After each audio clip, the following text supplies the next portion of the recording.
a stress reliever. It gives us increased access to new ideas and perspectives. And all researched outcomes of moments of stillness. Fascinating, right?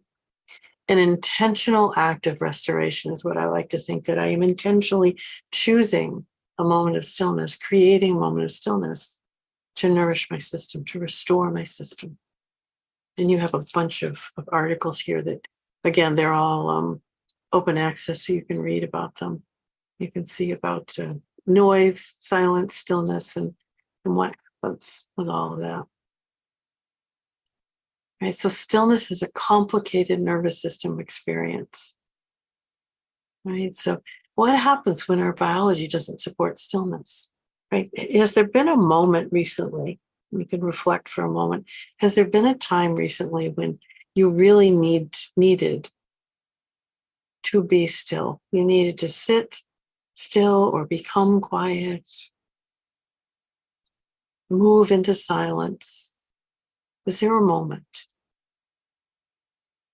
And then, did your biology support you doing that? And just reflect on that. Was that possible for you to do? Right? And if it was, appreciate how your nervous system came alive in a way that allowed you to become still. And if it didn't support stillness, spend a moment just noticing what were the cues of danger that got in the way of stillness. What were the cues of danger?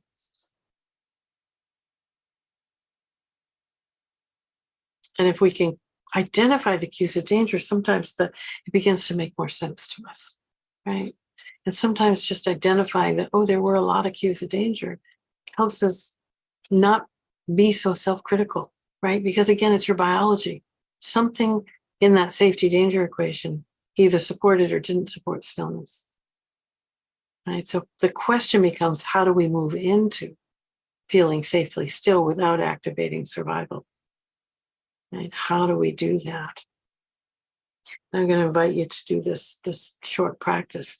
Fill in the sentence stillness is from dorsal, from sympathetic, and from ventral. So again, let's start with dorsal. Let's start at the bottom of the hierarchy. From dorsal, in its survival state, where it is taking you to collapse, disconnect, shut down. How would that system in survival fill in the sentence? Stillness is what? Stillness is. Just listen in and say, what does dorsal say about stillness?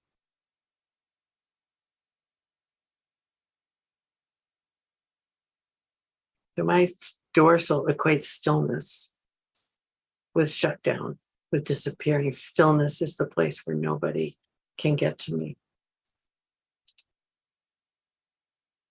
So not really a stillness experience, more of a survival experience. So stillness, my dorsal survival does not appreciate that stillness is nourishing in any way.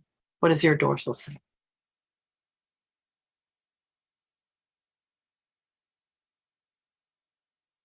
And sometimes it takes a moment to tune in. We turn toward tune in and listen. So I'll give you a moment to do that.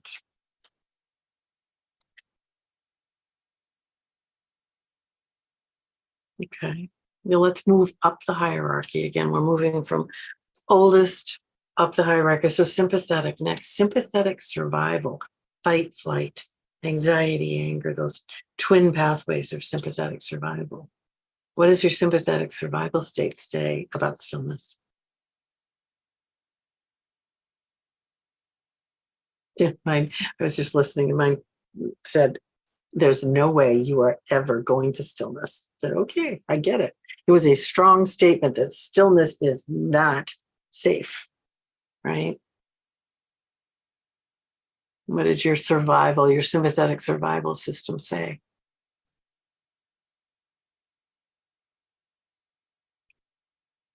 And again, you can just appreciate the ways it is acting in service of your survival. My sympathetic said, moving into stillness makes you vulnerable. Don't go there. What does yours say?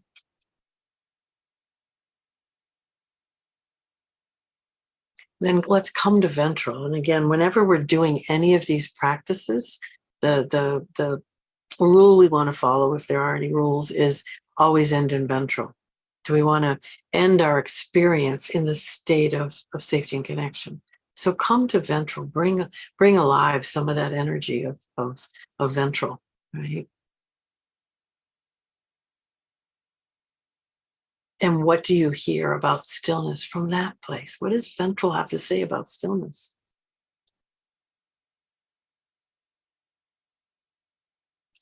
We just heard stillness is nourishing and needed, which was interesting, right? You'll hear a different thing, the same theme, but different words when you do it. So nourishing and needed is what my ventral just told me, right? And if I reflect on it, I notice I don't think I've had enough moments of it. What did your ventral tell you? All right.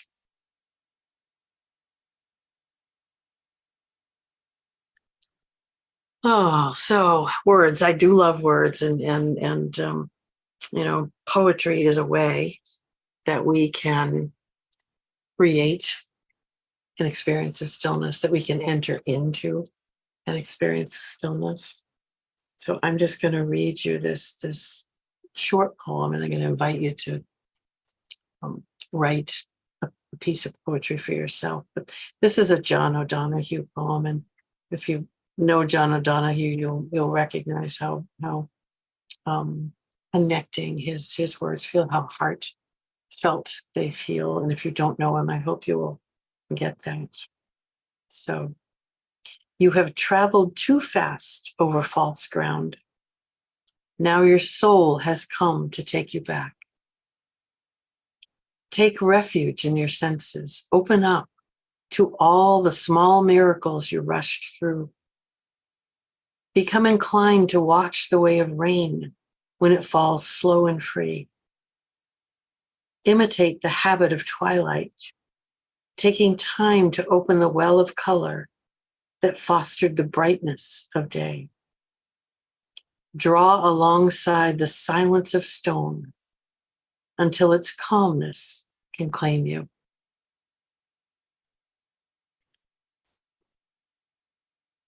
I love that one, and it really speaks to me of slowing down, being here, becoming still. I invite you over the, time after our time together has ended to search for poetry that invites you to feel the possibility of stillness, right? The possibility of stillness. So one of the things that I love to do with in trainings is to invite people to write a haiku, because a haiku is a very particular form of poetry that doesn't require a lot of rhyming or it's sort of short and simple, not easy always, but let's give it a try. A haiku, the first line has 5 syllables. The second line has 7 syllables. The third line has 5 syllables again, and that's it, right? So not a lot of words, but you have to find the syllables that fit together. So I'm going to give you a couple minutes and see if you could write a haiku about stillness. 5 syllables in the first line. So I'm just thinking I might say stillness is gentle. 5 syllables, stillness is gentle. What do you say? 5 syllables, first line.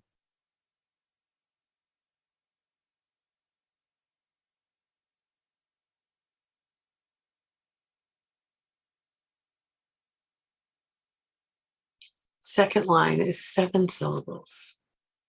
So what's your second line about stillness?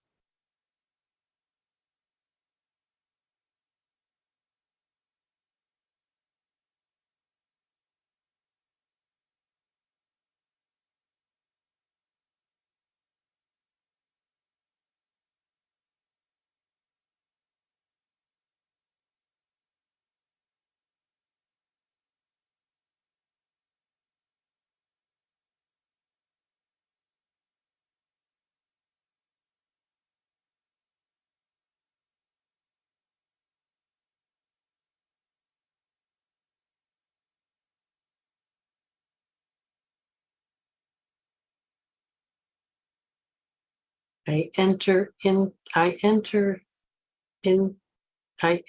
it haltingly. I was trying to get the right words that for the flavor of it's hard for me to do. I enter it haltingly. What's your second line? And then the third line, we go back to 5 syllables again.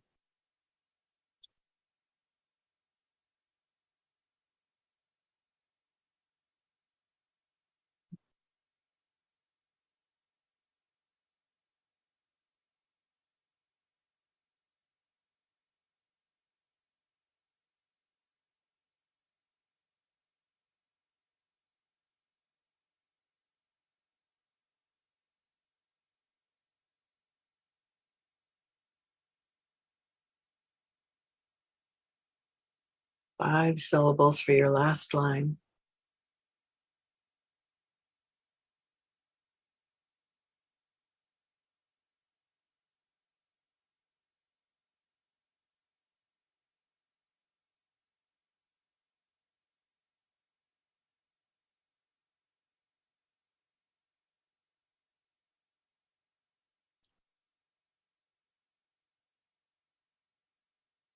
I'm held in quiet, is what I just got. What was your third line? And then just read your 3 lines together and just notice this is how your nervous system and your brain collaborated to give you a poetry, a stillness, haiku.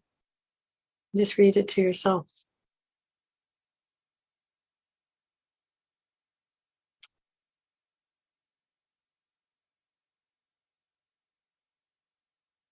All right. So the invitation to look for poems, to write poems.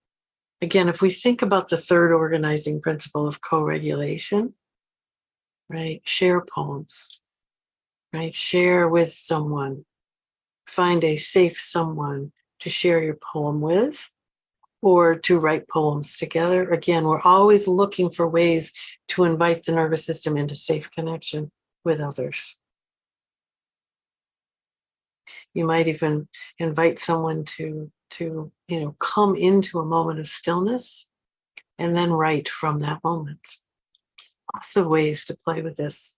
No one way. All right. So we're going to work with a continuum, and you're going to create your stillness continuum, which is really where we want to begin to know what is my capacity. What does it look like as I ebb and flow, go from one end to the other? In continuums, we're going to do the stillness continuum, but a continuum can be used for any experience. It is a powerful way to get to know your nervous system's experience of most anything, right? When we see both ends of something, we can see what is in between. When we're in a survival state, we see all or nothing. Yes, no, that's all we can see. Right. And if you're holding unresolved experiences of dysregulation in your system, you will tend more towards seeing all or nothing. Yes, no, off, on. Right. So to intentionally create a continuum opens up the space between and helps us move out of all or nothing thinking. Again, all or nothing thinking is a way our brains protect us. When we can move out of it safely, we can see more than just a single point in time, right? We see the progression. We see the steps along the way, okay? So continuums are powerful ways to get to know. So I'm going to invite you, piece of paper. If you have a large-ish piece of paper, that's great because it's nice to have a lot of space, but whatever size paper you have. And the first nervous system connection is in how you draw your line, right? What shape, what are the contours of your line? And your nervous system will show you that shape. Say, okay, I'm going to draw a line that represents my stillness continuum from just feeling stillness to fully immersed, right? So dipping a toe in stillness and feeling, is it safe to fully in it? So what line? I used to have clients who used to say, draw a line, and we all drew them this way. And then I had a client say one day, that's not this kind of line I want to draw. And I went, oh my God, of course. What shape does your nervous system want you to draw? And she did this thing, right? And I went, awesome, right? And from that moment on, our clients, our greatest teachers, right? From that moment on, it was like, what shape does your nervous system want this line to be? Right? What shape? Right? And then you're going to name the two ends, right? The experience of stillness and the absence of stillness that takes you into survival. I'll show you mine. Here's a representation of mine. So my line was this gentle curving line, partially because that really did feel like what my nervous system wanted, and also because I could draw it on a computer. It was like, okay, that works, right?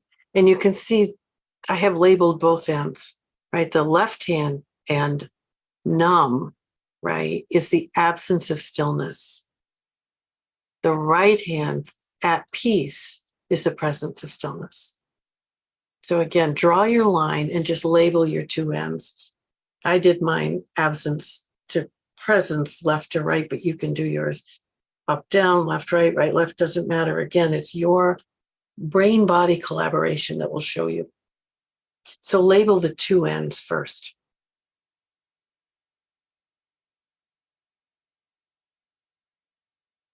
Right? And then you're going to travel from one end to the other. That's all you're going to do. Is you can start at either end. You can start at the survival end and begin to move towards stillness, or you can start at stillness and begin to move back towards survival. Right? Stopping along the way. Right? So I moved from numb to at peace because it was easier for me to feel the inability to become still, moving into the stillness. If you look at my continuum, you can see the not here is a dorsal rescue, right? I'm not here, right? And the distracted was a sympathetic, and the disconnecting was moving from sympathetic to dorsal. So that was my survival end. Moving was sort of a going between. It was moving into beginnings of survival, moving out of stillness. Wasn't totally out of stillness, but was heading in that direction. And then I have a slow rhythm, quiet, feel present, and feel spacious. Those are all these beautiful ventral deepening into stillness. So take some time and notice for you, what are the two ends named? What does your line look like that connects the two ends? And what are some points between the two ends?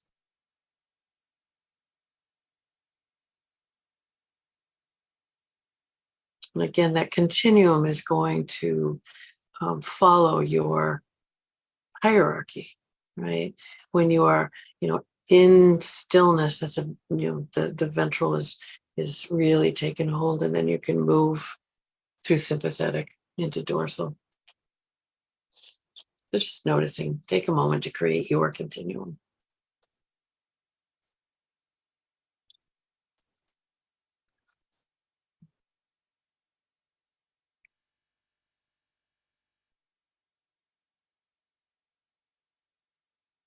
It's interesting, the words that we come up with. And again, I love words, so I really sometimes I'm challenged to find the right word. Sometimes I really suffer over finding the right word, and sometimes it just comes easily. So just notice for you what it's like to find language. We can also do this in movement, right? Your stillness. When you are in stillness, this might still have a gentle movement. Mine never becomes totally quiet, although it could. Stillness. And then you might notice some different flavors of movement as you move towards, the move down towards not still, not here, right? So again, lots of ways to play with this.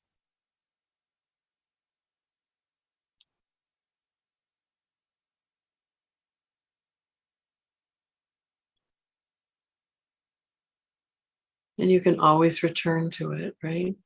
And then the interesting thing with the continuum is to say, okay, where am I right now?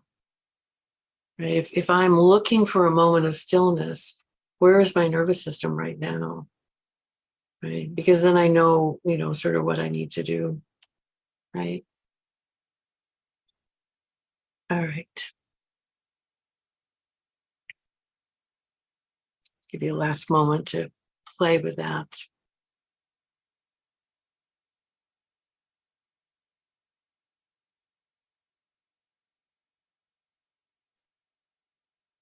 Yeah. So safely still. Again, another image for me that is, to me, brings me to a moment of stillness. And I'm going to show you a series of images. And what I'd like you to do is simply track your nervous system response, right? Does that allow you to become still and be with, or does it, push you into some sort of survival response, right? Notice your response, which images bring you to stillness and which activates survival energy.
Hmm. All right. I'm going to stop my share for a moment and come back and just be here with you for a moment. And just reflect on the images. Just notice which images brought you into stillness and which ones took you away from stillness. And then you can be curious. Be curious about why. What happened there, right? What was the cue of danger that said, what was the cue of safety that said, oh, yes.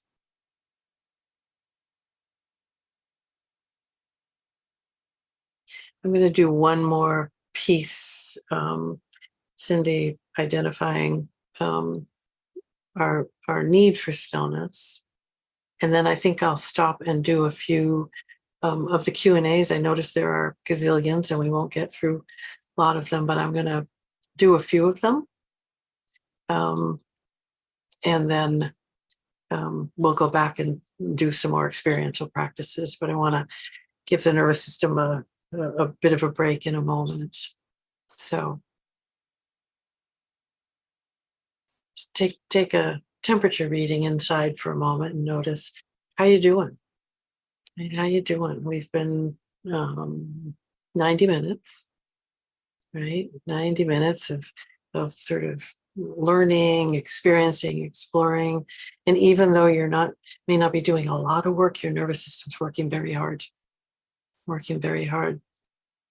So I invite you to stretch a bit, move a bit. I've got my water bottle here. I'm just going to take a drink for a moment. Just notice, again, asking yourself the question, what does my nervous system need in this moment?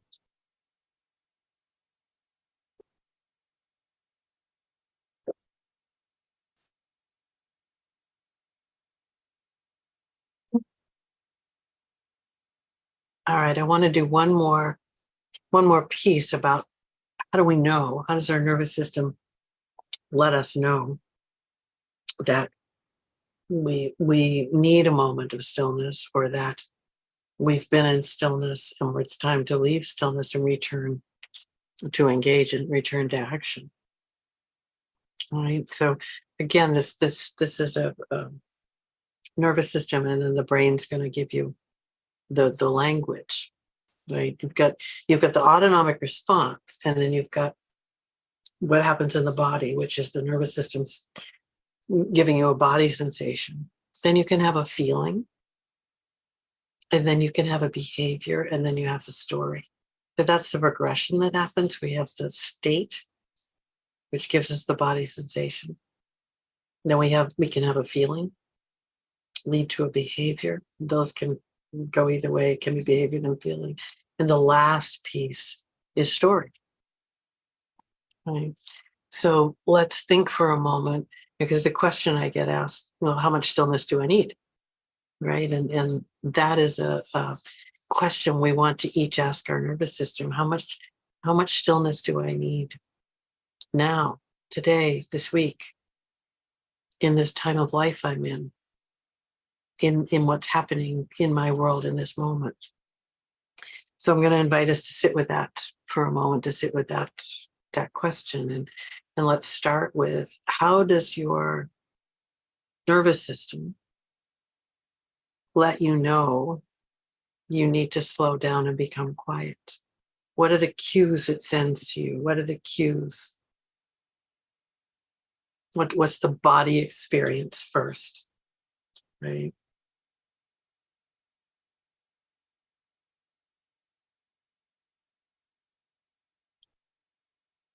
And again, the nervous system, when it's on overload, is going to send you that message. And before it takes you to survival response, we want to tune in and listen. So when my nervous system says, "Oh, you've been at whatever it is for too long," it sends me this message through my system of a bit of tiredness, not collapse, not exhaustion, but just a bit of tiredness, right? How does yours send you a message?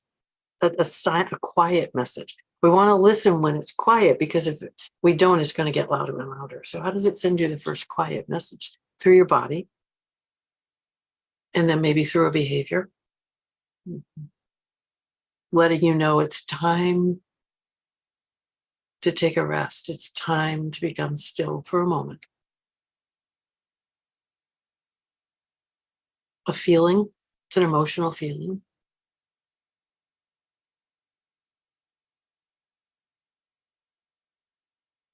And is there a story? When I was writing my first book, I bumped into this all the time, because I am not somebody who, for whom stillness has come easy. I've been a doer all my life. And so I was writing the book, and I would come to a place where I was searching for words, and I couldn't find the word. And I just kept banging my head against the wall, looking for the word. It's like, come on, keep going. It's going to come. It's going to come. And I finally learned, and took a long time to learn, if you just stop, put it down, stop, take a break, empty your brain, do nothing, inevitably the word comes, right? And I had to learn that lesson over and over and over. So maybe you've had a lesson like that as well.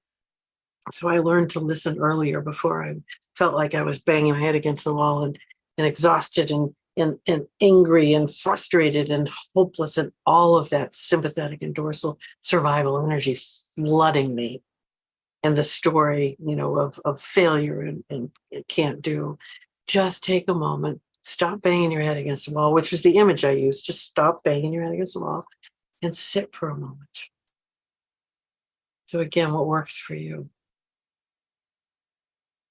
How does your body tell you need stillness? We want to listen to the subtle signs, because if not, we will listen to the huge signs. And then we want to look at the other side. How does your body, your nervous system, send a message? You've been still long enough. That's it. You've had enough stillness to nourish you today, this week. How do you get that message? That's sometimes a harder one to get, right? I don't know. For me, I often just begin to get sort of like, okay, I start thinking about things, my to-do list comes, I start moving, and then I stop and check and go, oh, is this enough stillness? Or did sympathetic just come because it felt unsafe? That's the discernment question to ask. Is my body saying, okay, enough stillness, really have had enough nourished? Safety danger equation is still weighted towards safety. Or did sympathetic just say that this doesn't feel safe anymore?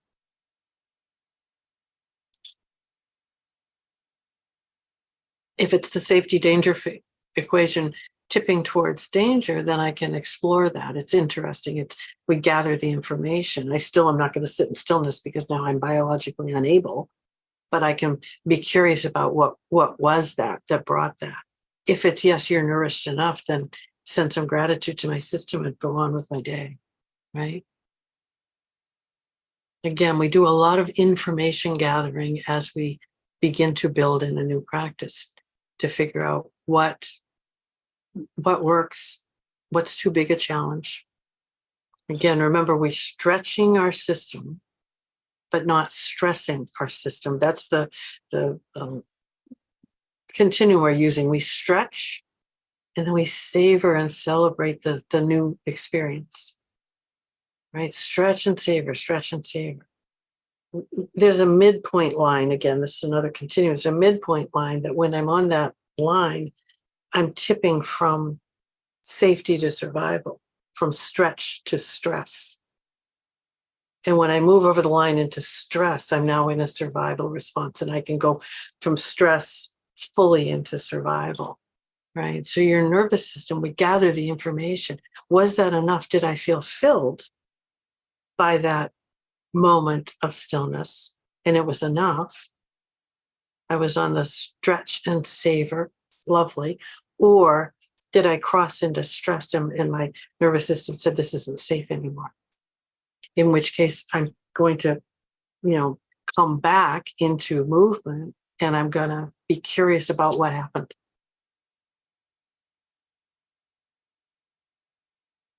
All right. Cindy, are you here with me? You are. Of course I am. All right, lovely. I wonder if we might do like 10 minutes of questions, and then we can go back and do the next exercises. But Yeah, there are a lot of questions, and you've probably been trying to organize them in some way. Organize them, exactly. And there are a lot of questions that are just jumping around in because they can upvote. So I've been doing my best. So guys, hang in there with me. I'm doing the best that I can in the moment. But the one that has been steadfast as the number one most voted is, can you elaborate, or please elaborate on the difference between against versus away versus detached? Oh, sure. What might what might the feeling of toward, away, against, detached look like? Can give us a takeaway. Absolutely. Yeah. And the reason I put those descriptors in was because we do neuroception before we do hierarchy, right? So because neuroception drives the place on the hierarchy. So if we think about it that way, toward, that longing to be with, to connect, curious about, lean in toward, is that ventral experience of, oh, I like that one. I think I'd like to be in that image. That image brings me a sense of joy or calm or playfulness, or one of those. That's the toward, right? And then we have the two different sympathetic survival pathways. We have away, which is get me out of here, flight, right? I don't like that, and I don't want to be around it, and it feels mobilized, energized. That's a get me out of here, right? That's a way. We have against, which is the fight back. I don't like that, and I'm gonna do something about it, right? That's the fight energy of sympathetic. Toward, away, against, detached. Detached is when, I can't even pay attention to that one. Detached is that dorsal, I'm not really here. And oftentimes when people detach from an image, they miss the next one or the next couple as well, because it's hard I lose focus. I'm drifting, right? So that those words are really trying to help you identify, here I am, that these are the states that are coming alive.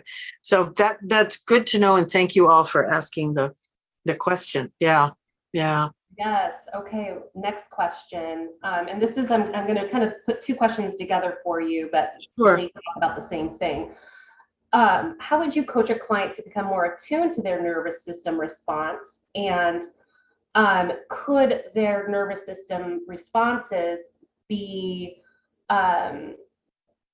altered by the image depending on other nervous systems in the room with them? So let's say that I'm a client and you're my therapist. Can my nervous system be altered by your responses to the images that we're both looking at? That's interesting. Well, yes, and, which is how I answer most questions. Yes, and, our nervous system has its response, right? And then if I'm going to have that response. So the first thing is, no, your nervous system is simply going to have its response, no matter what every other nervous system in the room is doing. It's going to have its own response. Then sometimes when we share responses, we can feel, like, oh, I'm the misfit, or I got the wrong response, or mine's better than theirs. We do that experience, that the nerve, and then, we can shift states. But as you look at an image, nervous system immediately gives you a response, which I find so fascinating. It will to sound, it will to smell, it will do to all sorts of things. The language we used, it does it to all those things. I just think image is so powerful, and we have our own individual connections, and so we have a response. Like you and I have probably had a different response to some of those images, which is so fascinating. And not right or wrong. Not right or wrong.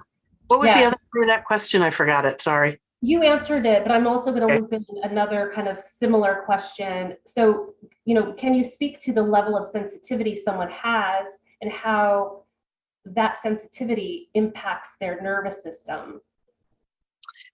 It's interesting because we all have different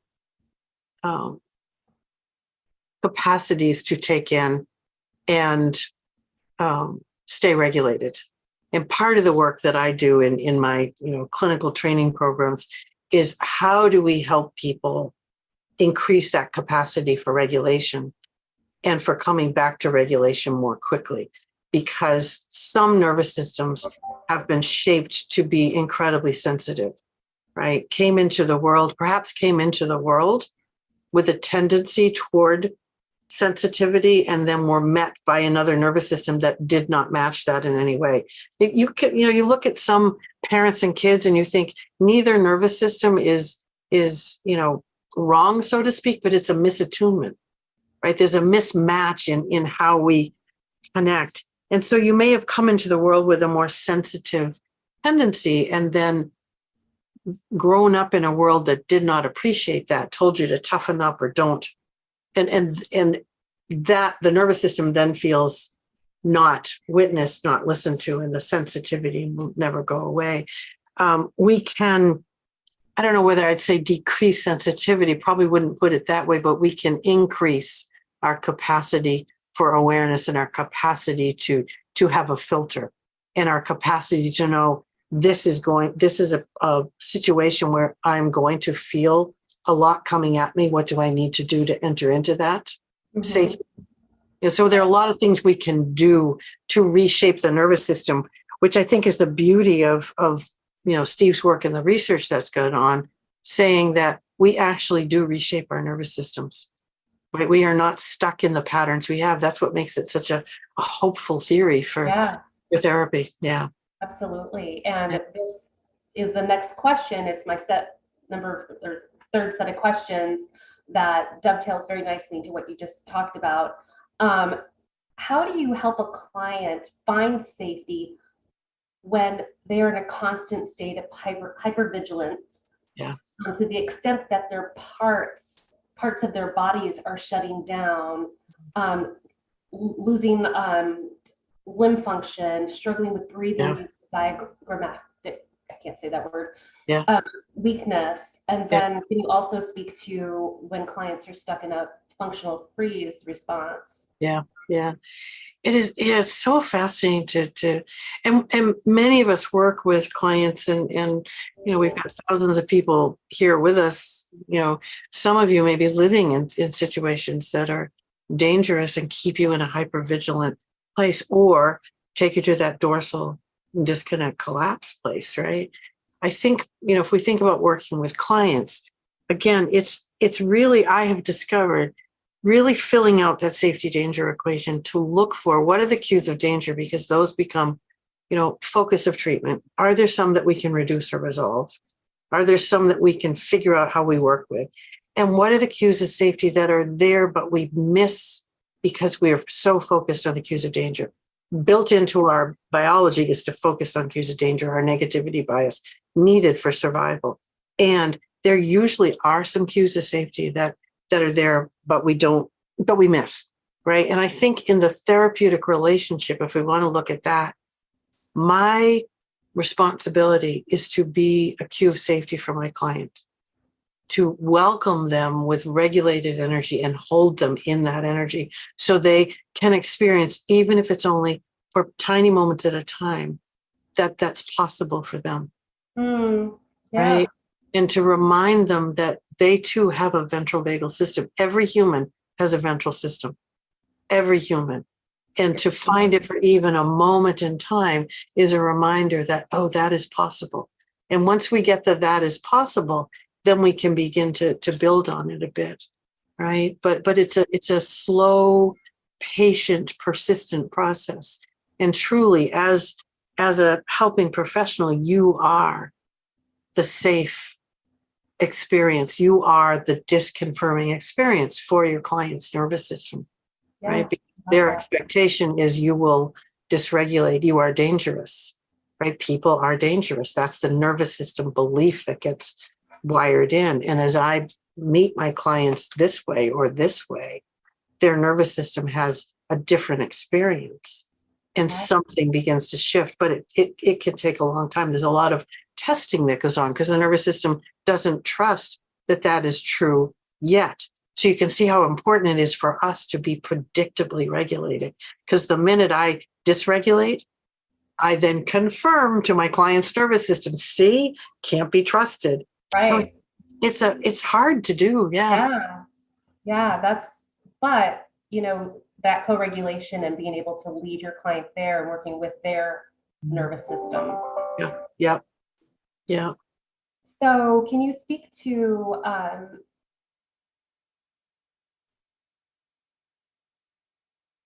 working with the neurodivergent population as far as using polyvagal theory and helping autistic or clients with ADHD in terms of their ability to access stillness? Oftentimes, they are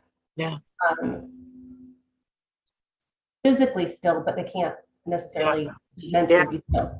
It's fascinating. As it would talk for a minute about neurodivergent nervous systems. Again, in the workshop I just did at Kripalu, we had people with all different sorts of wired nervous systems, which was fascinating. And the thing I keep coming back to that I think is so important is let's get to know your nervous system, how your nervous system works. And then when you understand your nervous system, you can let others know this is how my nervous system works. Because one of the questions we were sort of playing with was the cues of danger we send through our social engagement system. If we don't use eye gaze, or our prosody is off, or we're moving all the time. ADD, ADHD people are always looking away. It's a cue of danger. It becomes not a cue of danger when it's put in context. So when I tell you, I do a lot of looking around because this is a way that I can stay present and focused. You then have the story, and your nervous system doesn't feel the rupture. Yeah, she's staying here with me. She's doing this because, right? So it's fascinating when you offer the nervous system reasoning. What changes, which I find absolutely. I have so many different relatable moments. Just that. So we are now 2 minutes over the 10 minutes. We're at 12 minutes. Do you want to? Let's do. I'm going to do one more. Yep. It's an easy one. Can you name the poem by John Donahue? Can I got to find the title of it because I wrote it down without the title. How about if I send it to you? Yeah, that's perfect. And I can just throw it in the portal. Great, because this is going to be in their participant portal, right? Correct. Yes. Perfect. In the attendee portal, I'll put it in the portal. There's a forum, so I can just put it in there in the welcome forum. All right. So I'm going to go ahead and repeat, and you just keep going. Good, and I will keep it going. There we go. All right. So yes, we got a few. We got a few of these questions, and I know there are lots of questions, and we will get the rest of them, or get some of them done. But I want to dive back into this to the exercise worksheets that you have, and really talking about how do we, in personal life and in clinical work, come to stillness.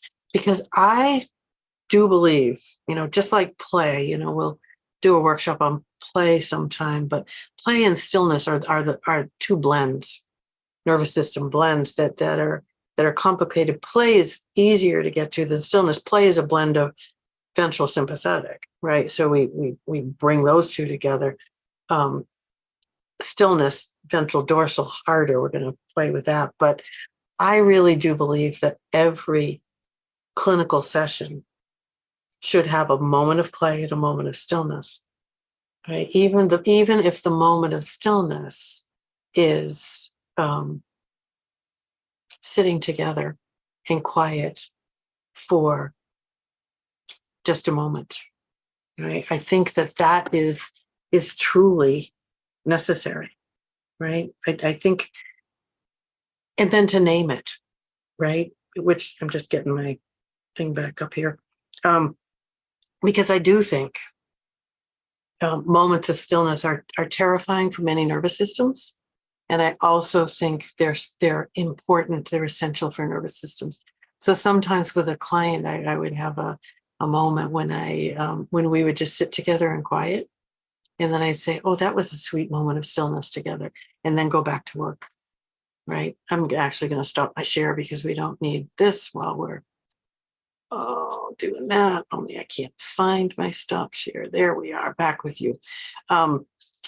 You have the worksheets as handouts that are really taking us into this experience. But what I wanted to ask you first is, do you have moments of stillness in your sessions, right? Because what happens for we clinicians often is there'll be a moment of when things are quiet, when things sort of slow down, and your sympathetic nervous system can get activated and can say, oh my God, what's happening? What do I need to do? I forget where I am in the whatever model I am, or where I am in the therapy session. I need to do something. And that energy of anxiety through neuroception gets transmitted to your client's nervous system, and the stillness ends.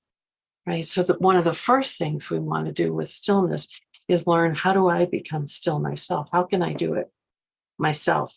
You know, as with all things polyvagal, right? It's from head to heart, right? It's from understanding the process, right? The organizing principles, the process of stillness, and then practicing for yourself, right? So that then you have that lived experience to bring to your clients. So think for a moment. Today is what? Today's Monday. So think about your last week and think about your sessions, your work last week. Let's start with work. Think about your work last week. And were there moments of stillness that stand out to you? Were there moments when you entered into stillness and got pulled out by anxiety? Again, information gathering is where we start, because once we understand through the information, then we can make a plan, right? So if you were going to make a plan to look for a moment of stillness in each session, what would that look like?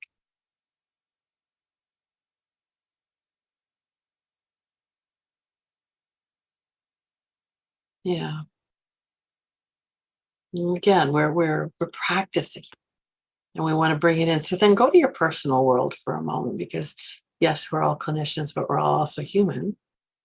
Right? Go to your personal world and reflect on your day today. Let's take today. Have you had a moment of stillness? A moment when you felt safely still for a micro moment?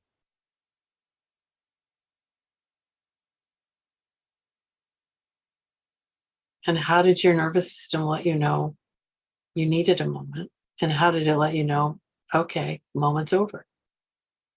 And I had a moment this morning, early morning. I was sitting in my living room listening to a audiobook, and I just had a moment of just sitting in stillness, and I turned it off and I sat in the quiet for just, I don't know, 2 minutes maybe, and then I turned it back on.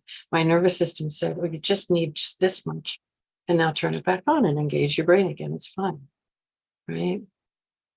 Again, the moments don't have to be big. Little moments, a number of little moments over the course of a day can be as beneficial or even more beneficial as an extended period of time. So in your personal world, was there a moment of stillness today? And if you ask your nervous system, has it had enough stillness today? What does it tell you?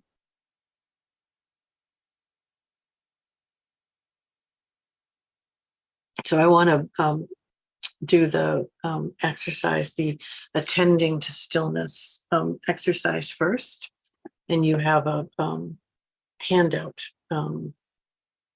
that starts with attending to stillness, right?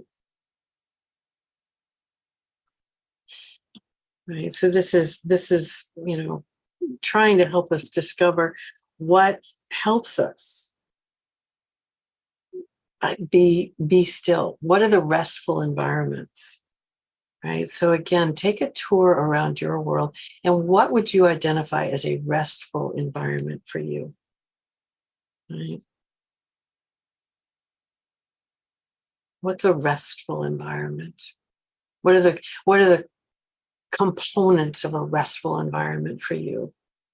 It may be in nature, maybe a place in your home, it may be a place in a place of worship, meditation space. Where is a restful environment for you?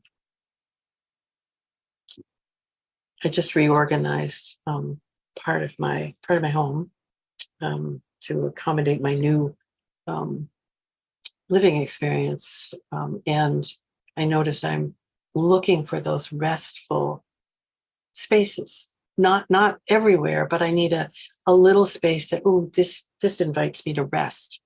Right. So what are the qualities of a space that invite you to come into rest?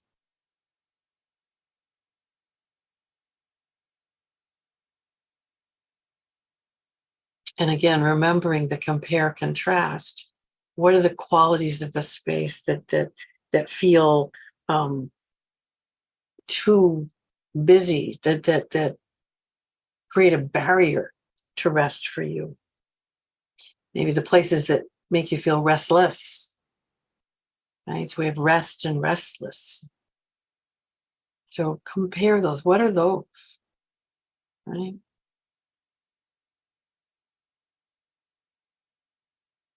The place where your nervous system says, I cannot rest here. What are the qualities of those spaces, right?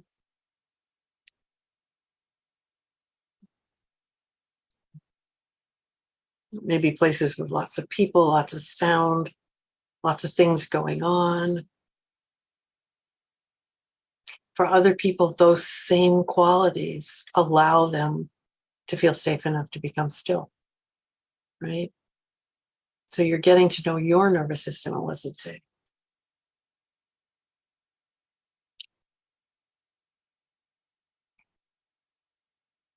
So we've got where is the space, so the location of the space, the size of the space. Sometimes a small space feels inviting of stillness. Sometimes it activates survival. So what's the size? What's the shape? It's the shape of the space, right? Are there sounds that invite you into stillness?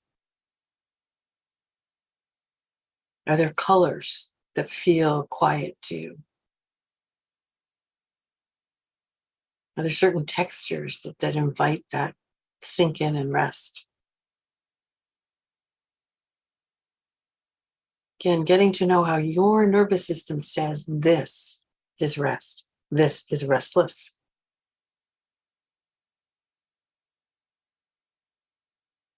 Do you like to sit in silence, in stillness, by yourself, with others,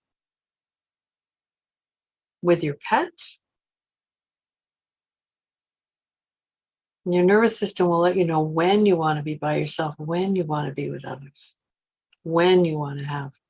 And for me, it's Buddy, my cat on my lap, right? At the moment, he's sleeping over there on the couch. He's not on my lap, but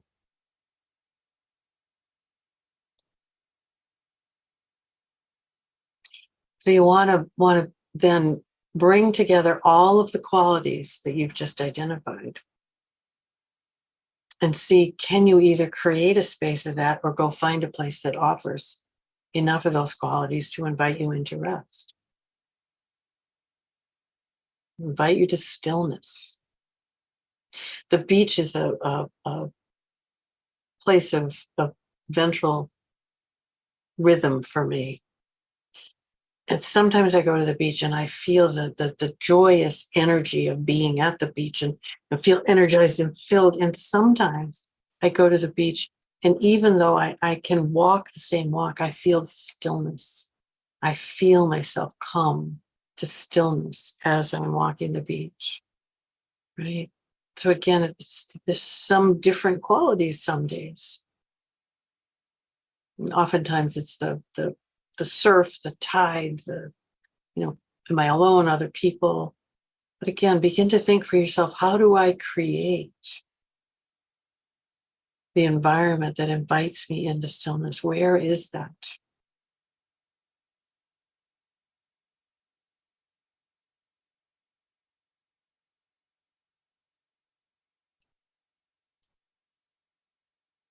So I'm going to look at this from another perspective. Look at this from the perspective of a client whose nervous system is really challenged to begin to become quiet. So instead of coming to stillness, it goes to shut down, right? And then sympathetic drags it back up, right? So there's this dysregulation that is exhausting for the nervous system, right? With that client, you might begin to look online for images, right? Is there an image that feels sort of as if I could maybe think about that might be a place, right? We really titrate the experience. Are there images? Are there images of places? Are there colors? You can just, sort through colors, right? The lovely paint strips that have the different colors that you pick the paint samples you pick your paint from. Collect a bunch of those. Which ones invite stillness, which ones activate, right? There are lots of different ways to explore stillness. Even the word stillness, right? So let's think about that, right? Stillness, I love the thought safely still. To me, that just lands in my system. I go, ah, yes. But again, just as we did with cues of safety or danger, stillness may not be the word. So think for yourself, is stillness the word you want to use for yourself? Or is there another word? Quiet, silence, meditative, zen, at peace. What words fit for you? Nice to create a menu of words, because then you can offer options to your client and say, notice how those land, right? So meditative, when I say meditative, where does that land for you? Right? My system goes, no, that's not, that brings anxiety to my system. But for your system, it may be, ah, yes. Right? At peace or at ease, different words, different feelings. We always want to offer the option to our clients to find the words that land in their system. So again, what's the word for you? What's the word for you?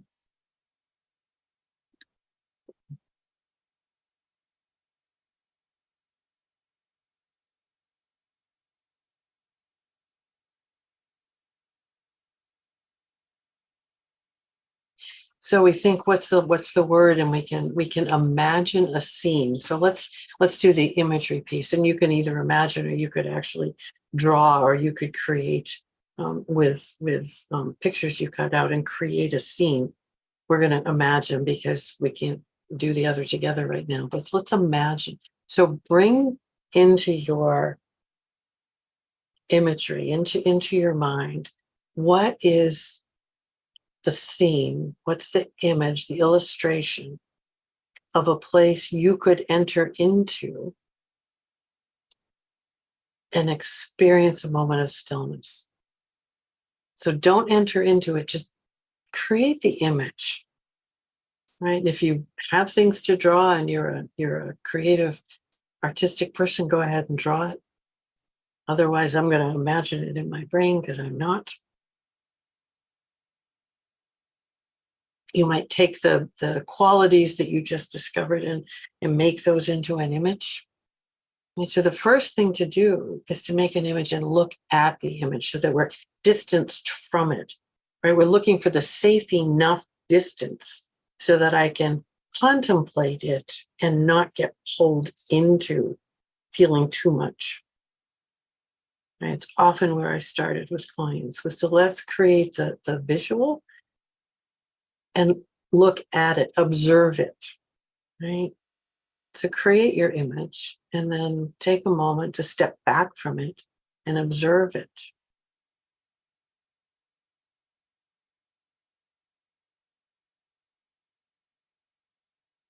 And then see if you can move a step or two closer to it. So I'm in my mind's eye, and I have my image, and I'm moving closer. I'm not entering in, but I'm moving closer and noticing what that brings up in my nervous system.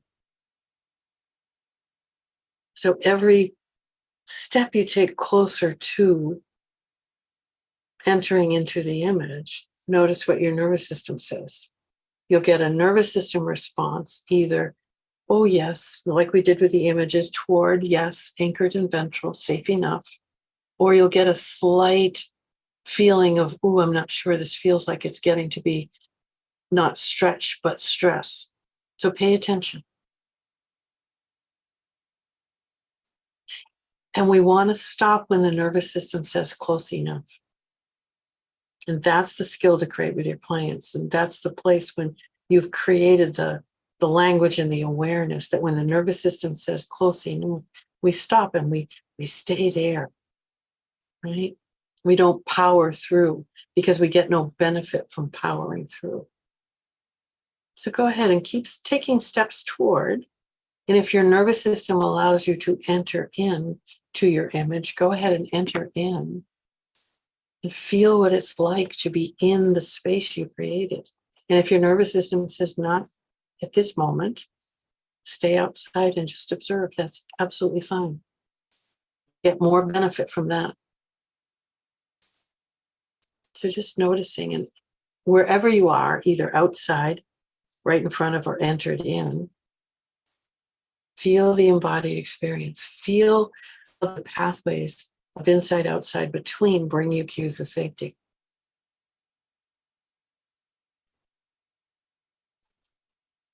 You can edit, adjust, change your vision any way you want to bring in more safety, to work with a cue of danger that somehow got in and now doesn't feel right. You can just edit it out. Just play with it until you get to the place where it feels, this is where I can take a moment and be still.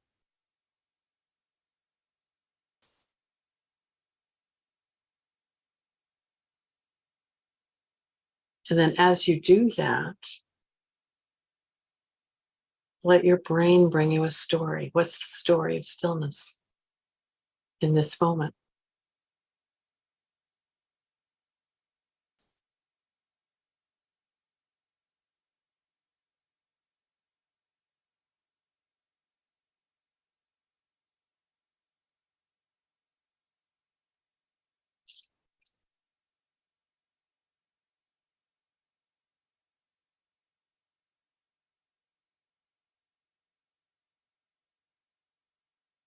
Remember, the nervous system state, when you've created a place that has enough invitation of safety, your state, we're inviting now ventral dorsal to work together.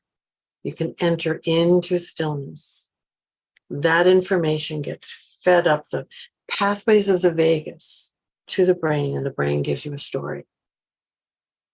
That's the process we've just entered into. So you've created the image. You're either outside or entered in. Nervous system, dorsal, vagal are working together.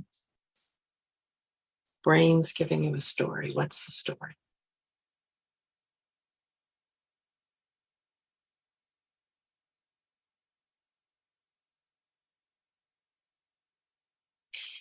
With clients, the question I often would ask clients is, do you want me to go with you? Right? Because again, this is a very new experience that we're asking them to dip a toe in. Right? Do you want me to go with you? Experience it with you. And most often clients would say, oh, please, right? Because that's the experience they haven't had of people accompanying them to new places, right? Sometimes clients would say, no, but I want to know you're there. Perfect, I can do that, right? No matter what kind of nervous system work we're doing in the therapy world, that's my question. Do you want me to go with you? Do you want me to stay here where you can reach me? If you want me to go with you, how do you want me to go with you? Right? Do you want to talk while we're going? Do we want to just feel as we enter? Right? If you want me to stay here, but you want to know I'm here, how do you want that to happen? Do you want me to check in on you through my voice? Do you want to be able to look at me and know that I'm still here? Right? When I was working with families, sometimes we would have a long ribbon and we'd tie a ribbon and say, see, you're still connected, right? These are all the ways we invite the nervous system to show us what it needs to safely experience whatever the new thing is. In this case, it's stillness. And the nervous system, when you tune in and invite it to tell you, will show you just what it needs, right? And oftentimes in the beginning with my clients, it was, we're gonna go together, but we're standing outside, right? There's no way we're entering in. Perfect, don't need to. In no way do we need to. Sometimes clients would ask me to enter in and report back, right? There's all sorts of ways. Again, invitation, that's a language that we need to pay attention to. Everything needs to be an invitation. right? If there's a demand or even an expectation, the nervous system is going to feel it and is going to move out of connection into survival. So the words, the language, the intention has to be an invitation. And whatever happens is just what's supposed to happen in this moment, right? So again, this is a way of using image, illustration, actual images we cut out and create, right? I had a client who loved to collage, and she created a collage of her stillness spot. And then we played, and when we did it in the beginning, we put it all the way across the room and just looked at it. And then we moved it a bit closer until finally it was, on the couch between us and we were leaning in, right? You could feel it. So be creative, right? You know the principles behind safety, behind creating safety and stillness. Bring it to life in the way that works for you and your clients.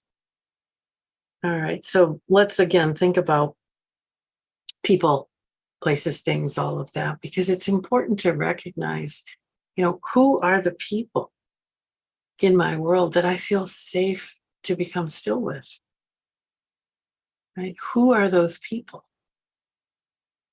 So if you take an inventory of the people in your world, is there anyone who you feel safe to just become still with, to sit with without talking, to walk without conversation?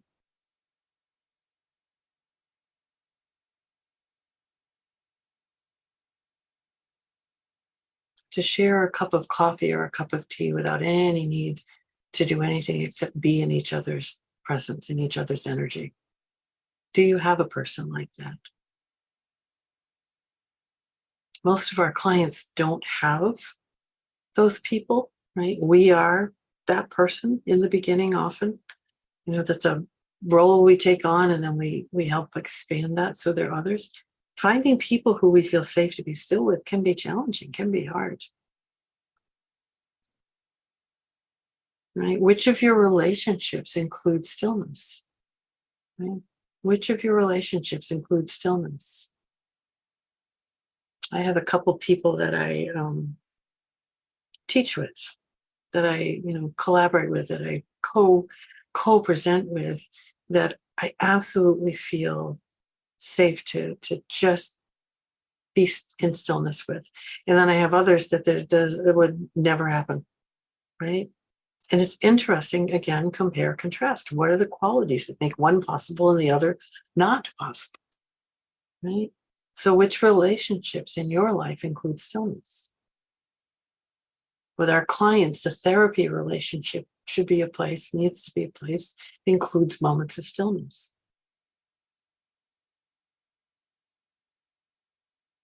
When we think about places, and we just created places, but are you drawn to quiet or certain sounds? Where are you drawn? Where are you drawn? Are you drawn to sitting in silence with another person or a group of people? Or is solitude your preference?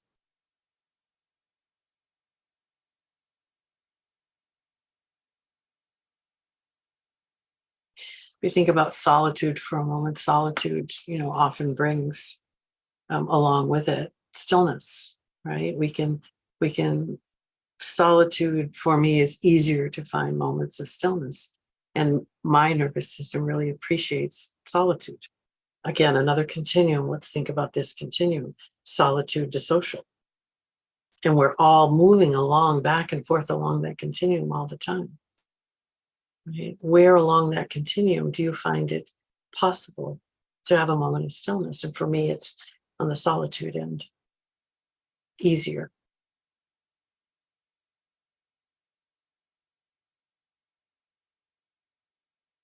And again, I have to be careful. So let's think about this as well.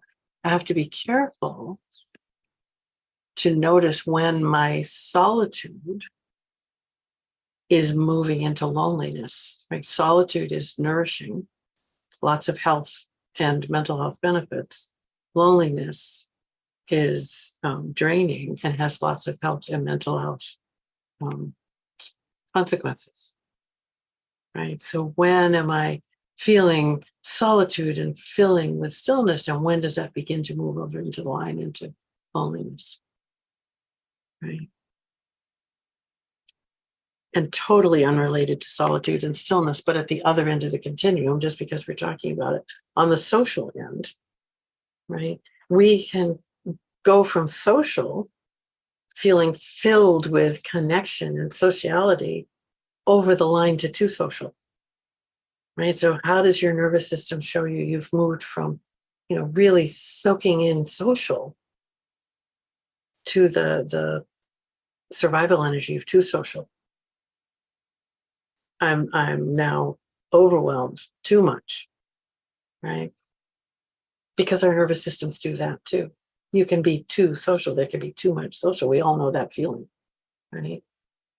And when you're along this solitude to social continuum, if you go to social and you feel I'm moving to too social, you need to move back down that continuum towards quiet, towards stillness, towards solitude, and refill with some of that, and then venture out again.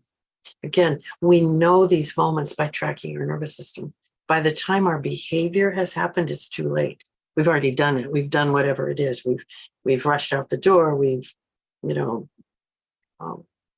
ignored our friends. With whatever the behavior has already come. Again, the behavior is an outcome of a dysregulated nervous system.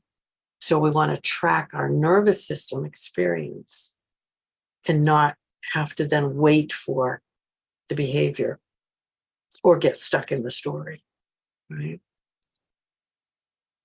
So we ventured totally other extreme, from stillness to too social, from loneliness to too social. Let's come back to stillness again, right? Do you find you're more able to find stillness inside or outside? Are you in a structure person where you feel safe and held, or out in nature where you feel the expanse of nature and that being held in nature? Where do you feel drawn? Where does your nervous system say, "Ooh, easier here, more challenging here"?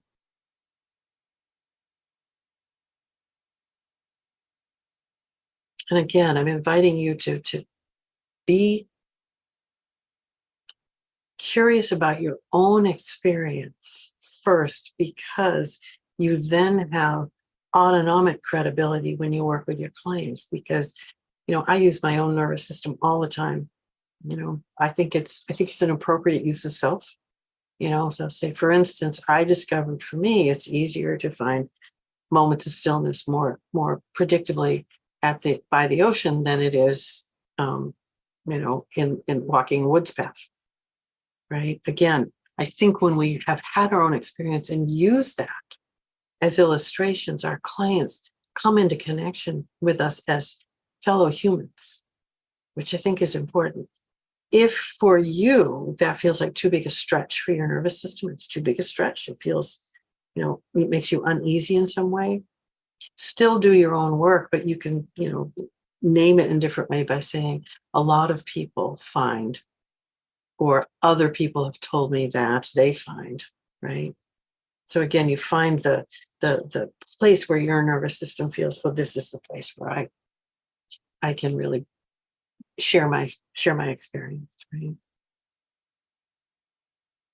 So let's think about everyday life, right? I do think that in the world we're living in right now, across the globe, around the globe, our everyday lives it is challenging to find places to become still and feel safe in that stillness. Right? It's so much easier to be sympathetically driven or dorsally disconnected, right? But is there a moment, is there a place, right, in your everyday life where you can find predictable opportunities to be safely still?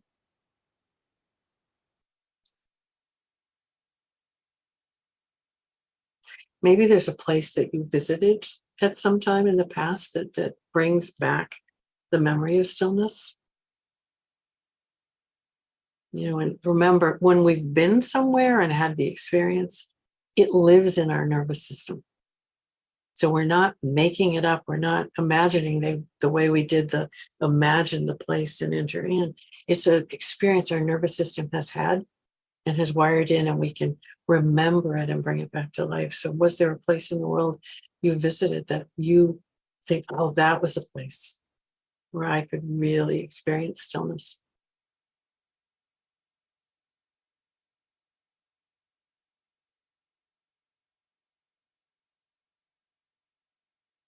So then we want to explore like the times of day, days of the week, times, patterns in your life. What are the times when you can more easily find stillness? For me, it's first thing in the morning. I truly, early morning, first thing, I can really soak in a moment of stillness. Not everybody has that. Not everybody has that. Other people, it's last thing at night, midday break. Maybe there's a day of the week when your rhythm changes, when you think that's the day that I can really count on finding stillness. And just be curious in your own experience. When are the times? Again, we're information gathering so that we can build in the practice of stillness. First, we have to discover how our nervous system finds stillness. Then we can begin to create the opportunity. So is there an activity that you engage in that offers times for stillness? I know that sounds silly to think of, an activity and stillness, but stillness doesn't mean we're immobile. Doesn't have to mean we're immobile, right? My stillness for me usually still has a gentle rhythm of something, right? And the regulated rhythm of the dorsal vagal system is a slow and steady beat. That's the regulated rhythm, right? It's a lovely thing to think about. See if you can just feel into that rhythm for a moment. Slow, steady beat, the rhythm of your regulated dorsal experience, right? The part of the vagus that is the dorsal vagus, so diaphragm downward, right? And again, the vagus, the nerve itself is a bundle of nerves. So it's like an outer covering, like the protective coating on a wire, and inside are all these different circuits of the vagus. The dorsal vagus, diaphragm downward, is pretty much unmyelinated, which means it doesn't have the fatty coating wrapped around it that the ventral vagus does. And that's one of the differences between the two. And because it doesn't have that myelin sheath around it, it means that it is a much slower to respond system. Right? The ventral system is primarily myelinated. It can respond quickly, right? It can respond quickly and predictably and efficiently, and all of that. Dorsal, unmyelinated. So it's a much slower response, right? And so in its regulated rhythm, you think about the rhythms of your digestion, the pulsing of digestion, right? The slow and steady beat that happens there, right? So, for me, I'm always feeling that. Even in stillness, I can feel that slowness that's now partnered with dorsal safety and connection. Right? Remember, when they're working together, dorsal brings safety and connection, ventral brings quiet and immobilization. Together, they create stillness. Right? That image of the vagus that we started with, the one I love, the old one. You can find images of the vagus online that are much more anatomically illustrated. It can be a lovely way to help clients understand that, in fact, it's just a communication fully down and up the same circuit that's helping them come to stillness. Right? That ventral and dorsal are talking to each other, are actively communicating so that I can be in stillness. Right. Yeah. So was there an activity, slow walking for me is often a way that I can enter into stillness. My mind quiets. I can just be. Again, we wanted to remember, how do you know you're in need of a moment of stillness? What cues do you get?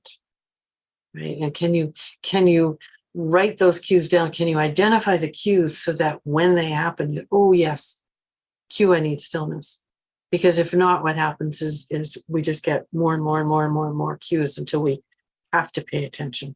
Right. I call that, if we can listen when the nervous system's whispering, we are much better off than when we have to wait until it yells at us, because it will. Right. It's determined to get your attention, again, in service of your safety and survival. Right.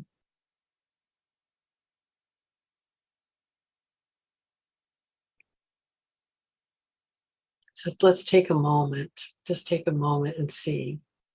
There's been a lot of information coming at you, a lot of thoughts about the nervous system, a lot of thoughts about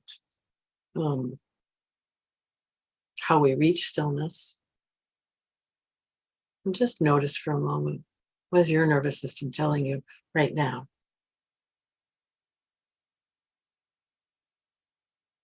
I'm going to invite you to do a short movement practice, because often the way into stillness is through moving. Right? If we think about, we are asked to move from action to quiet all the time, right? So let's just play with that for a moment. And one of the things I love to do, and I have a colleague that does this as well, is the bobblehead, right? So, you can either go this way or this way, it doesn't matter. But imagine that your head is a bobblehead on one of those bobblehead dolls, and give it a push and just notice all the movement that's happening. And then it's slowing down as the bobbling slowing down, and just notice when you get to a place where you think, oh, this is as quiet as I can be. And maybe you come to full not moving your head, or maybe there's a gentle movement of your head. And just stay there let's see if we can stay there for 20 seconds, just in the whatever level of stillness you reached.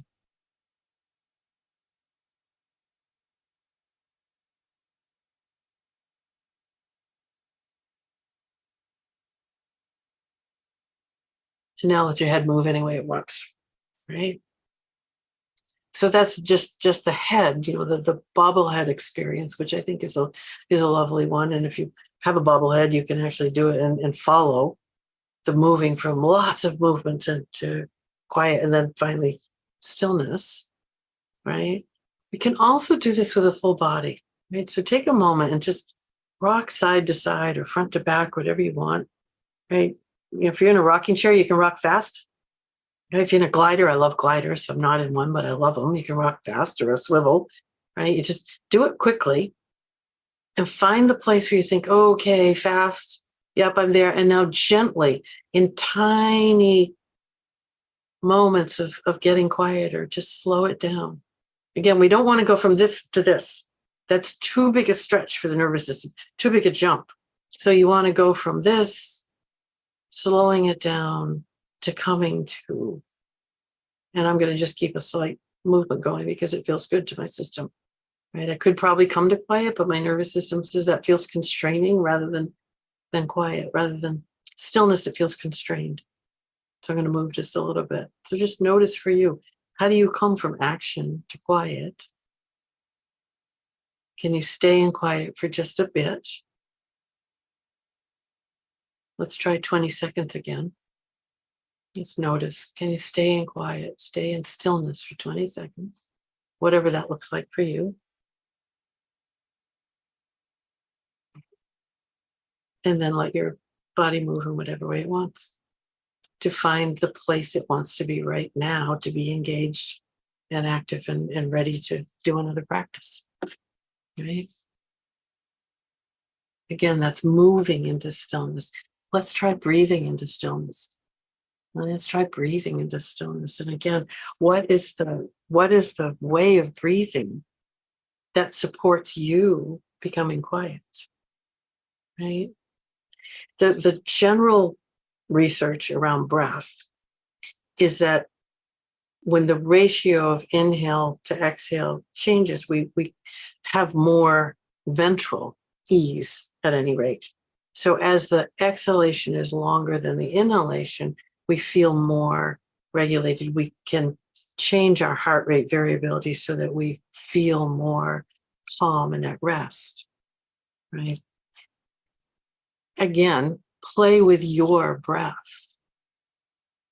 right? I breath is challenging for me. Breath practices activate me rather than regulate me. Pretty much, I'm dipping into a few different kinds of breath practices, but it's not my go-to. Sighing is something that I do together. I feel sighing brings me into a place of quiet. So, a sigh of stillness. What would that feel like for you? What would that sound like? And it could be a very quiet experience. Sighs are long, slow exhalations. They can be quiet, they can be loud. So just notice. Practice a sigh of stillness and notice. Is that something that your nervous system appreciates?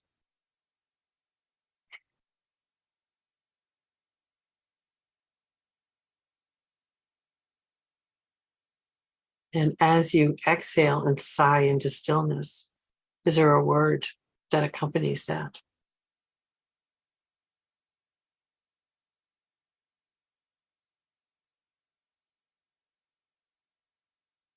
You add that word.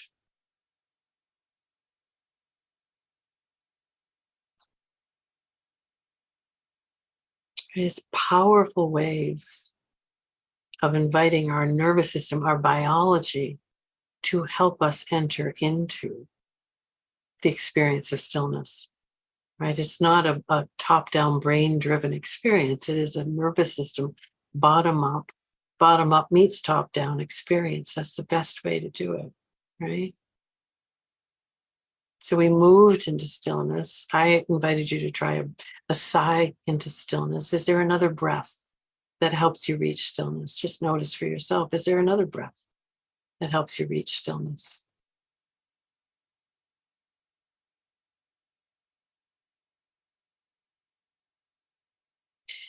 Again, the general thought about breathing in the nervous system is that when you are in a state of regulation, equal inhale, exhale will help maintain that state. So perhaps if you get to stillness, your breath becomes equal. The inhale and exhale are the same, right? Might be, don't know, right? Again, you're playing with your nervous system because each nervous system is different, right? Again, we talked about speaking the language of stillness, finding the words that work for you. We created a poem about stillness, all the ways we can invite language in, right? If you were going to post a word in your office or a word somewhere in your home that was a reminder, oh, moments of stillness, what would that word be? I mean, I do love the word solitude, but it's not what I want to post around my space. It feels not right for my nervous system, which is interesting to me. I do love the word stillness, so I just, stillness with this kind of a line under it because I like the sense of that. What would you do? How would you create a reminder to find a moment of stillness? And I do wish we were all together so I could see all of your creations, right? They'll be amazing and so different, which again is what I love about the nervous system. Everybody's nervous system does it in its own way, right? You know the organizing principles, so you know how to work with the nervous system, then the joy is in how is this nervous system going to, show us today whatever it is we're exploring, right?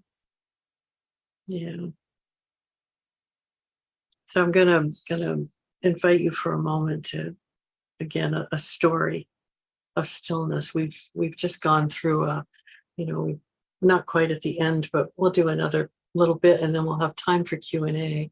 So as we're reaching our completion of the teaching portion, take a moment and revisit the beliefs, thoughts, stories of stillness, and just connect with your nervous system again.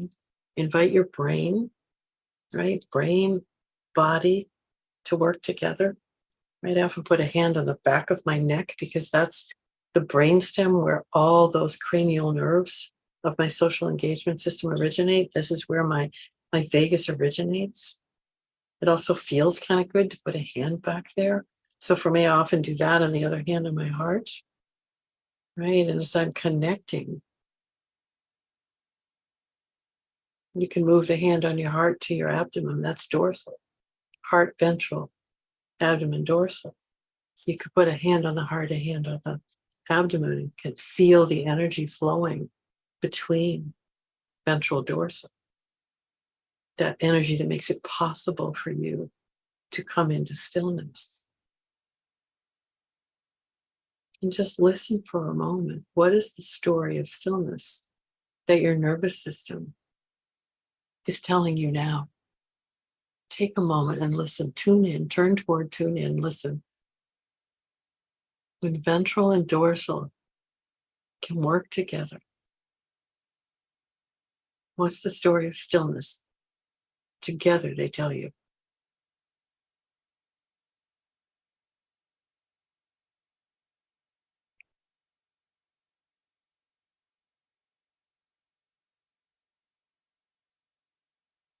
And if you feel like it, you can write it down.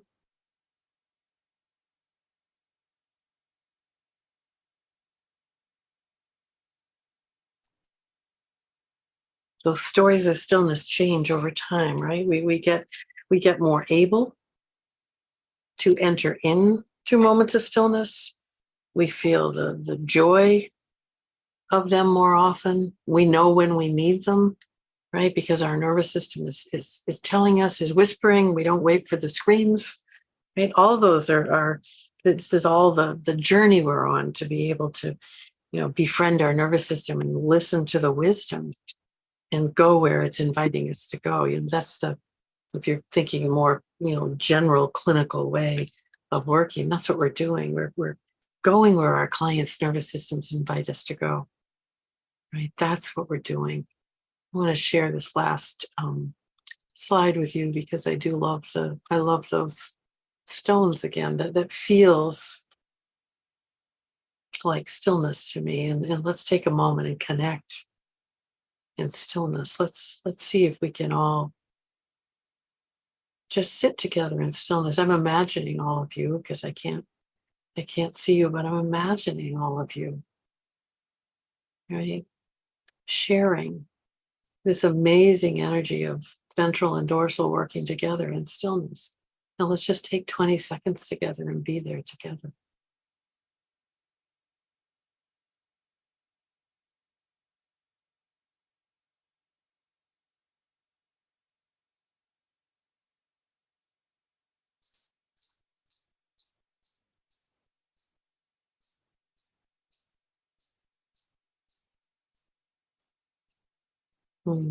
Yeah, right. I love those three stones, and they feel very, very still and yet solid and safe. See, these are all the words that for me have to come together to be able to experience stillness. Because stillness means we let down our need for survival, right? I want to add one more thing about sleep because sleep is such a challenge for I don't know, so many of us. I was going to say most of us, which probably is true, but for many of us, sleep is challenging. So think about entering into sleep. right? You lie down, and what do you have to do? Right, I'm going to stop my share so I can just see you and talk with you. You lie down, and what has to happen to go to sleep? You have to enter into becoming safely still. We have to become still to sleep, right? That is, as we just have gone through in the last hours, that is a complicated nervous system experience. Part of the reason it is so complicated to enter into sleep, right? And then think about your own life and think about the clients you work with who then are trying to sleep with another human. We now have two nervous systems that are trying to feel safe together, safe enough to enter into stillness together. That is a very complicated experience. So many people don't share a bedroom because it is too overwhelming for the nervous system to try and find stillness with another nervous system. Right? If you do a group experience of stillness, right, you may be able in the beginning to get a few seconds of appreciating stillness together, right? Stillness is a measure for how safe a nervous system can feel, because unless it can feel safe to become still and not move into survival, you can't find stillness, right? So it's a way we know, oh, not the cues of safety do not outweigh the cues of danger right now, and I cannot. Not that I don't want to, I long for stillness, unable to get there. Okay. Yeah. So we have, what do we have? We have 12 minutes or so. So Cindy, do you want to take us through what we have for Q&A here? I would love to. So again, going in voting order, this one has been leading the pack for a while and has consistently stayed in the pack of questions. Flight and fight with sympathetic is under the sympathetic survival, and freeze is dorsal survival. Which system would fawn fall under? Oh, I love that question. So let's talk about freeze first, because we really want to think about two varieties of freeze. When in the trauma world, we just always used to talk about fight, flight, freeze. And that freeze was the full dorsal collapse. I can't move because I have no energy in my system to be able to move. So it's slumped down. You know, that's you can feel that, you know that when you're in that freeze. The other freeze is a blend, sympathetic dorsal, where I'm filled with energy. My muscles are tight, are rigid. Often the eyes are open a bit there, but there's a frozenness. I'm immobilized because sympathetic has flooded me and dorsal has said don't move. So that's the blended state of freeze. So, you know, when we talk about freeze, we want to say, okay, which freeze are we talking about? Because they're very different. And that blended freeze, I think about as an intermediary state, as a stepping stone state, that sometimes we all have the capacity to go there. Sometimes we do, sometimes we don't. It's not necessary to go there. Some people go there a lot, other people once in a while. You leave ventral, you can go to that blend, but when you unfreeze from that blend, you're either going to go to full sympathetic or full dorsal. You don't return to ventral. So just to talk about that. So that freeze. And then fawn, and I'm glad we brought up fawn. I was just with Steve on a call earlier today, and we were really talking about the different experience of I don't even know what we mean by fawn at the moment, because again, I know it sounds silly, but I think fawn came into popular use because it's an F. Fight, flight, freeze, fawn. I truly think that's how it came in. I'm not sure what state people are really referring to when they talk about fawn. What I would say is Steve and Rebecca Bailey, who is one of my colleagues, who's a brilliant. Spoke to her today. I love that. I know that. And J.C. Dugard, who many of you may know, was held hostage for, I think it was 19 years. So she has a experience with this. The word appeasement is the word that we really want to use if we're talking about how do I go along to get along. Appeasement would be the word, and appeasement feels like using the elements of the social engagement system very intentionally to send a message that I am not dangerous to the person who is your captor or who is making you suffer. So it's a very different experience than fawn. And when you say, and I'll say it to this group, let's say, just think for a minute. When I say the word, you are fawning or you are appeasing, just notice where your nervous system goes. When you say fawn to long-term hostage survivors, domestic violence survivors, anybody who has survived, fawn offends their nervous system, offends them.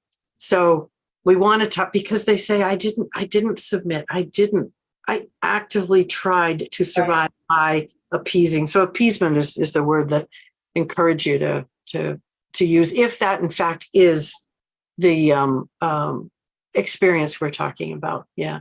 There would be simply a full dorsal collapse where I'm just, I'm not really here, dissociated, not here, just whatever. Yeah. Okay. Yeah. I'm going to skip to the third most popular question because it ties into this question very nicely. Is it possible for the nervous system to shift directly from ventral to dorsal and vice versa, or does it always go through the sympathetic as a transition between them? How do we know? And then how do we know what our nervous system needs? Yeah, I mean, those are great questions. So the first question is, we go from ventral through sympathetic to dorsal, and you may go very, very quickly through sympathetic and land in dorsal. That's my experience. I go very quickly. Sometimes it's like, I told Steve when we were first beginning to work together, I said, I just go from ventral to dorsal. He said, you really don't, Deb. I was like, okay, so slow it down until you'll see the sympathetic spike.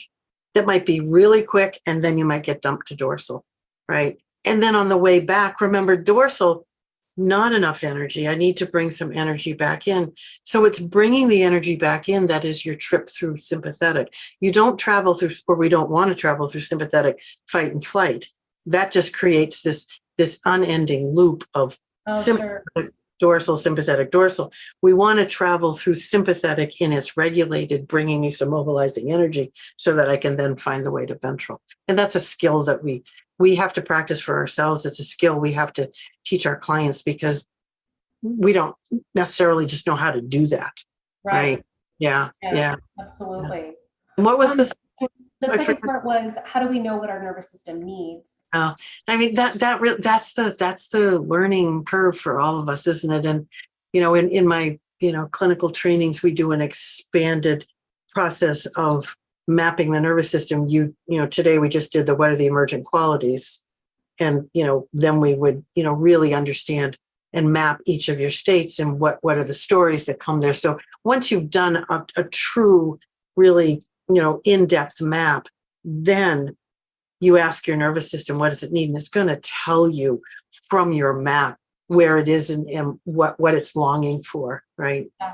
Yeah. So in the beginning, it's more of a generalized, if I ask my nervous system what it needs, it might say it needs you to get out of here. Okay.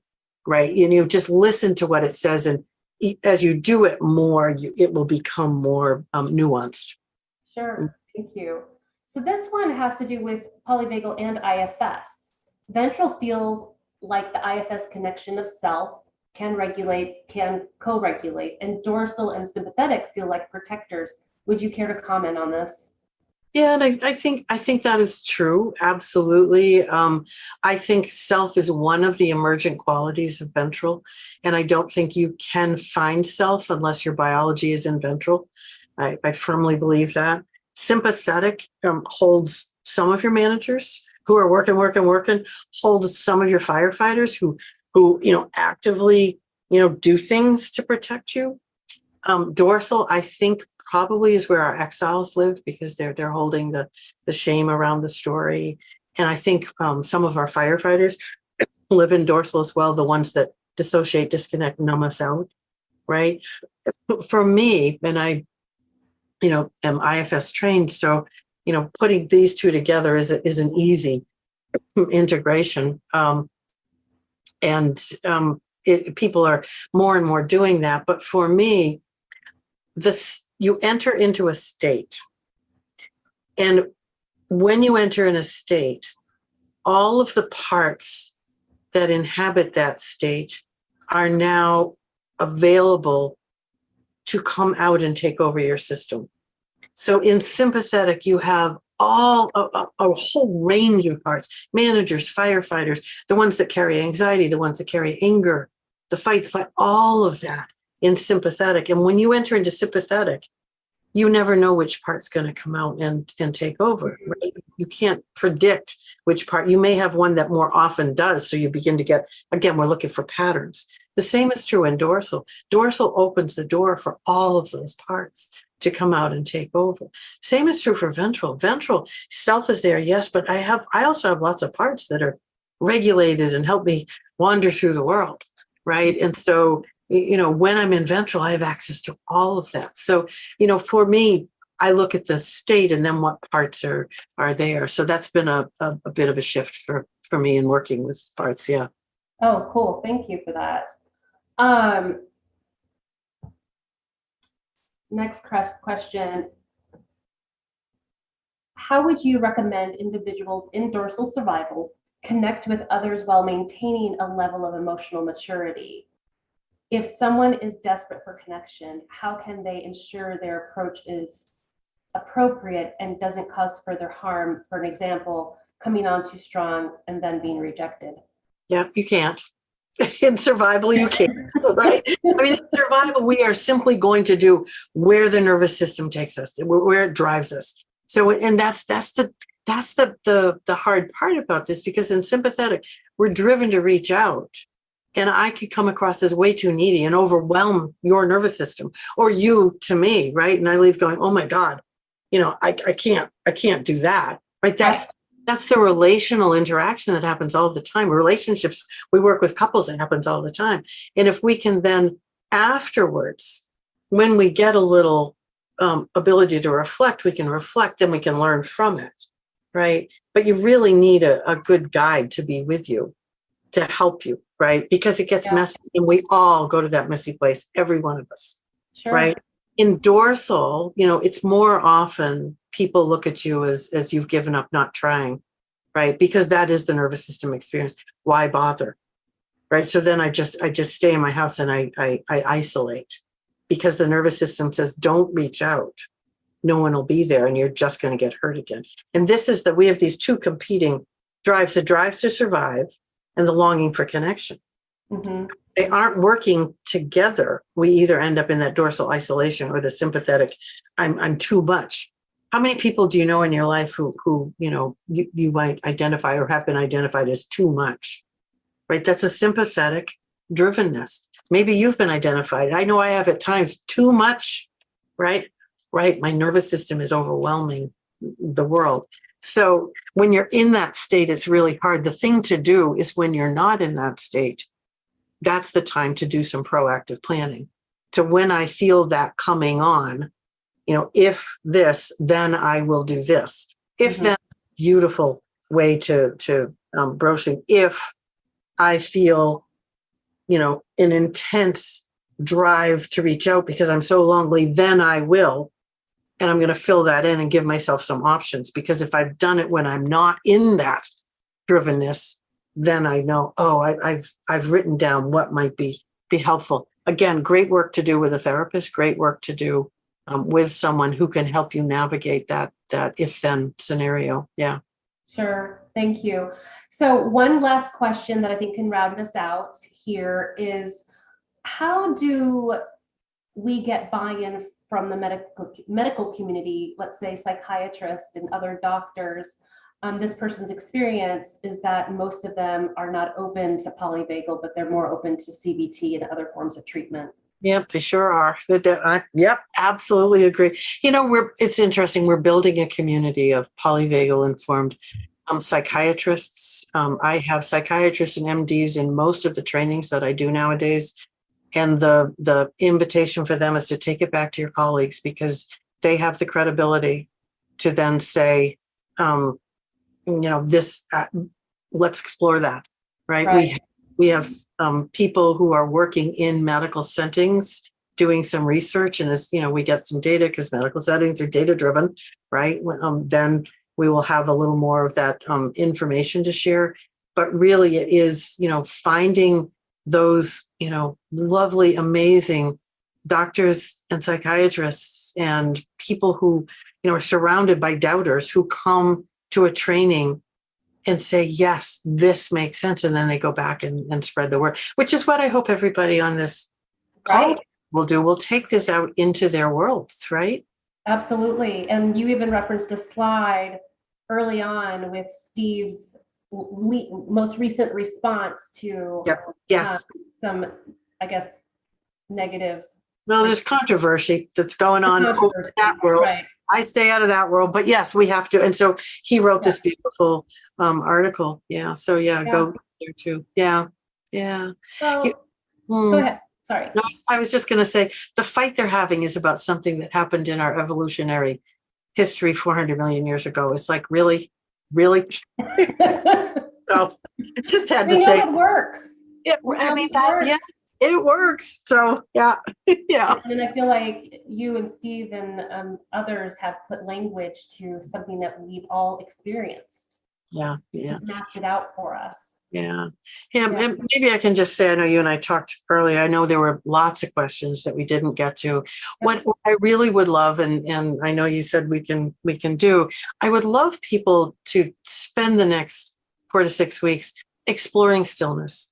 See how it fits for you, how it works with your clients, and then we'll come back and do an hour free Q&A and answer more questions. But take it out and play with it first, and then see what the questions might be. Yeah, absolutely.